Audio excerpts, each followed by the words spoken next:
بسم اللہ الرحمن الرحیم۔ صدر مجلس محترم حمید شاہد صاحب اور احباب ذی منزلت، چند دہائیوں پہلے پروین شاکر کو کہنا پڑا تھا کہ جگنوں کو دن کے وقت پرکھنے کی ضد کریں، بچے ہمارے عہد کے چالاک ہو گئے۔ اب معاملہ یقیناً کچھ اور بھی آگے کا ہو گیا ہے۔ بدلتے حالات کے ساتھ مسلسل ہم آہنگ رہنے کا تقاضا یہ ہے کہ جدید رجحانات اور ضروریات کا ازسر نو جائزہ لیا جائے اور اس ڈیجیٹل عہد میں بچوں کے روایتی ادب کو نئے تقاضوں کے مطابق ڈھالنے کی سنجیدہ کوششیں کی جائیں۔ روایات اس بے ہنگم حملے کے سامنے بے بس نظر آتی ہیں۔ زبانوں میں ملاوٹ اور اشاروں سے رابطے جیسے اظہار کے طریقوں نے روایتی انداز کار کو ناقابل اصلاح نقصان پہنچایا ہے۔ بچوں کی دلچسپی کے جدید سامان اور بھاری تعلیمی تقاضے ادب جیسے سنجیدہ موضوع کے لیے گنجائش نہیں چھوڑ رہے۔ ایسی صورت میں روایتی نانیاں دادیاں تو پہلے ہی بڑی حد تک irrelevant ہو چکی اور اب روایتی لکھاری بھی اسی المیہ کا شکار ہوتے دکھائی دیتے ہیں۔ سوال یہ ہے کہ اب کیا کیا جائے؟ اقبال کہتے ہیں، آئین نو سے ڈرنا، طرز کہن پہ اڑنا، منزل یہی کٹھن ہے قوموں کی زندگی میں۔ کیا یہی قرین دانشمندی نہیں کہ طرز قدیم کو اپنائے رہنے سے عصر نو کے انکار کو ہم اپنی طاقت، اپنی قوت قرار دے لیں اور بقول ظفر اقبال ایسا مان لیں اور ایسا کر گزریں کہ خود کو ترتیب دیا عصر نو آخر کار، زندگی میں تیرا انکار بہت کام آیا۔ سامعین ذی منزلت، آپ کے سامنے کچھ مناظر رکھتا ہوں۔ آپ ان مناظر سے کسی نہ کسی حد تک یقیناً آشنا ہوں گے۔ پہلا منظر، ماں کچن میں کام کر رہی ہے اور اس کے بچے نے کسی وجہ سے رونا شروع کر دیا۔ ماں آئی، ایک جھنجھنا بچے کو پکڑایا، ہلکی سی لوری دی، بچہ خاموش ہوا اور ماں اپنا کام کرنا شروع ہو گئی۔ دوسرا منظر، ماں کچن میں کام کر رہی ہے اور اس کے بچے نے رونا شروع کر دیا۔ یہ ماں باہر آئی، اس نے اپنا اسمارٹ فون ایک کارٹون لوری لگا کر بچے کو پکڑا دیا۔ بچہ موبائل کی رنگینیوں میں کھو گیا اور ماں اپنے کام میں مصروف ہو گئی۔ ان دو مناظر میں بہت سی کہانیاں ہیں، لیکن میں مدعا پر رہتے ہوئے عرض کروں گا کہ آج کے ڈیجیٹل دور میں جدید ڈیوائسز بچوں کا کھلونا بھی ہیں اور بچوں کا ادب بھی۔ بچوں کا ادب آخر انہی لوریوں سے تو شروع ہوا تھا جو مائیں صدیوں سے اپنے بچوں کو سناتی چلی آ رہی ہیں۔ آج یہ کام ڈیجیٹل ڈیوائسز پر ہو رہا ہے، یعنی ہم نے چاہا یا نہ چاہا، سمجھا یا نہ سمجھا، مانا یا نہ مانا، بچوں کا ادب ڈیجیٹلائز ہو گیا۔ اس سے آگے کا ایک منظر دیکھیے، میں ٹیبل پر بیٹھا ایک کتاب پڑھنے میں مصروف ہوں۔ میرا پوتا چپکے سے میرا موبائل اٹھا کر کہتا ہے، ہلو گوگل، آپ کیسی ہیں؟ اس کے ساتھ ہی موبائل سے ایک خاتون روبوٹ کی آواز آتی ہے، میں ٹھیک ہوں۔ پھر میرا پوتا مس گوگل سے کہتا ہے، میں بہت اداس ہوں، کوئی لوری سنا سکتی ہیں؟ اور مس گوگل مترنم آواز میں اسے لوری سنانا شروع کر دیتی ہیں۔ یعنی ہمارا ڈیجیٹل ادب انٹریکٹیو بھی ہو گیا، اور ہمارا ننھا قاری یا سامع اس چھوٹی سی ڈیوائس کے ذریعے اپنی من پسند لوریاں سن سکتا ہے اور اپنے من پسند کارٹونز سے لطف اندوز ہو سکتا ہے۔ فرمائیے سامعین ذی مرتبت، ایسے میں کون سا بچہ کتابیں پڑھے گا یا نانی اماں سے کہانیاں سنے گا؟ میری پوچھئے تو میں تو ترقی کے بہتے ہوئے دریا کے ساتھ چلنے کا قائل ہوں، اور ضروری نہیں سمجھتا کہ بچوں کو کاغذ کی دنیا میں رہنے پر مجبور کیا جائے۔ بچے ویڈیو اور ویژولز یعنی اسکرین کے آسمان پر اڑنے والے پرندے ہیں۔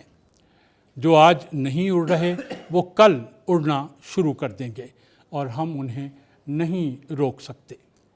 دراصل ضرورت یہ ہے کہ ہم بچوں کا ادب آج کے جدید دور کے مطابق مرتب کریں۔ اسی کو آج دنیا میں ڈیجیٹل لٹریچر کہا جاتا ہے۔ یہ لٹریچر کے ڈیجیٹلائز ہونے کا ہی کرشمہ ہے کہ سنسکرت کی صدیوں پرانی پنچ تنتر آج یوٹیوب پر لاکھوں بچوں کا دل بہلا رہی ہے۔ ڈیجیٹل لٹریچر کی تخلیق ہی ڈیجیٹل ڈیوائسز کے لیے ہوتی ہے۔ اس میں تخلیق ٹیکسٹ، آواز اور تصاویر کے کمبینیشن کا نام ہے۔ یہ انٹریکٹیو بھی ہو سکتے ہیں اور نان انٹریکٹیو بھی۔ انٹریکٹیو سے مراد ہے کہ اس میں قاری یا سامع کا انپٹ اور رسپانس بھی شامل کیا جا سکتا ہے۔ ڈیجیٹل لٹریچر کی پہلی تخلیق کے بارے میں یہ جاننا بہت ہی دلچسپی کا حامل ہو سکتا ہے کہ یہ 1952 میں کرسٹوفر اسٹارچی کے تحریر کردہ لو لیٹرز تھے۔ کرسٹوفر اسٹارچی کوئی ادیب نہیں بلکہ ایک کمپیوٹر سائنسدان تھا۔ اس نے اپنے کمپیوٹر کو اس طرح پروگرام کیا کہ صرف ایک بٹن دبانے پر مختلف ٹیکسٹ رکھنے والے کئی نئے لو لیٹرز سامنے آ جاتے۔ 1959 میں جرمن کمپیوٹر سائنٹسٹ تھیو لٹز نے پہلی بار ایک ایسا سافٹ ویئر ترتیب دیا جو ہزاروں جملے اور پوئٹری لکھ سکتا تھا۔ یہ درست ہے کہ ان کے ٹیکسٹ میں قدرے بے ربطی اور گرامر کی غلطیاں ہوتی، لیکن یاد رہے کہ آج ہم 2022 میں کھڑے ہیں۔ کیا عجب کہ جلد ہی ان سافٹ ویئرز کی شاعری شیکسپیئر، ایلیٹ، حافظ اور غالب کو ٹکر دینے لگے۔ جنہیں آرٹیفیشل انٹیلیجنس اور مشین لرننگ سے شناسائی نہیں، وہ یقیناً کہہ سکتے ہیں کہ یہ کیسے ممکن ہے، لیکن ہمارے ارد گرد ایسی ٹھوس مثالیں موجود ہیں کہ ان کی موجودگی میں مذکورہ امر کو امر محال قرار دینا مشکل ہوگا۔ شطرنج ہی کو لیجیے۔ 16 مہروں کے اس کھیل میں لاکھوں چالوں اور سچویشنز کے امکانات ہیں۔ ممکن ہے شطرنج کی کئی سچویشنز اور چالیں آج تک سامنے نہ آئی ہوں، لیکن کمپیوٹر سائنٹسٹ نے ایسے سافٹ ویئر تیار کر لیے ہیں کہ آپ کوئی بھی سچویشن دیں، کمپیوٹر بہترین چال چلے گا۔ اسی لیے شطرنج کی دنیا کے گرینڈ ماسٹرز اور ورلڈ چیمپئن بھی ان سافٹ ویئرز کے مقابل کھیلنے سے کنی کتراتے ہیں۔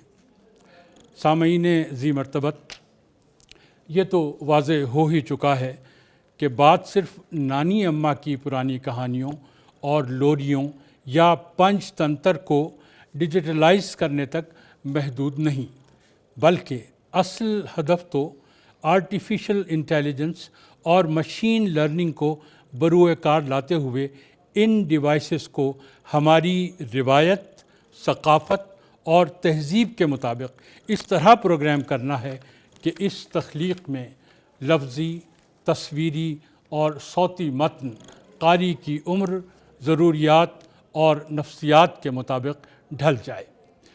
لیکن یہ ایک آئیڈیل صورتحال ہے اور اردو ادب کو یہاں تک پہنچنے میں ابھی بہت وقت لگے گا۔ اس وقت تک ہمیں ان مراحل کی درمیانی صورتوں پر کام کرنا ہوگا۔ سامعین مکرم، نظر ڈالیں تو بچوں کے ادب کا اب تک کا سفر مرحلہ وار کچھ یوں رہا۔ پہلا مرحلہ تمام خطوں کی طرح یہاں بھی بچوں کا ادب نانی اماں کی کہانیوں اور ماں کی لوریوں سے شروع ہوا۔ یہ یقیناً صدیوں پرانی بات ہے۔ دوسرا مرحلہ انگلینڈ کے بشپ ایڈلم کو بچوں کا پہلا ادیب مانا جاتا ہے، جس نے بچوں کے ساتھ سوال و جواب کے ذریعے تبادلہ خیال کیا۔ یہ طباعت سے بہت قبل 7ویں صدی کا قصہ ہے۔ تیسرا مرحلہ 15ویں صدی میں پرنٹنگ شروع ہوئی۔ چوتھا مرحلہ 20ویں صدی کے وسط میں بصورت ٹیلی ویژن تصویریں متحرک ہوئیں تو BBC نے چلڈرن آور میں بچوں کی تفریح کا بھی خیال رکھا اور 1960 میں پہلے اینیمیٹڈ کارٹونز کروسیڈر ریبٹ پیش کیے گئے۔ اس صدی کی آخری چوتھائی میں جب طباعت اور تصویروں کی دنیا رنگین ہوئی تو یہ رنگ بچوں کی کتابوں، پروگرامز اور کارٹونز تک پھیل گئے۔ سامعین مکرم، اس کے بعد ہماری زندگیوں میں کاغذ کی خوشبو کم اور اسکرین کے رنگ زیادہ اہم ہوتے چلے گئے۔ ٹیلی ویژن کے بعد کمپیوٹرز، پھر لیپ ٹاپس، پھر کنڈلز، پھر ٹیبلٹس اور اب اسمارٹ فونز نے زندگی کا رخ ہی بدل دیا۔ نظر آ رہا ہے کہ آنے والے وقتوں میں بچوں کی دنیا اور بھی حیران کن ہوگی۔ کاغذ کا تو شاید نام و نشان تک نہ ملے۔ بقول سعود عثمانی، کاغذ کی یہ مہک، یہ نشہ روٹھنے کو ہے۔ یہ آخری صدی ہے کتابوں سے عشق۔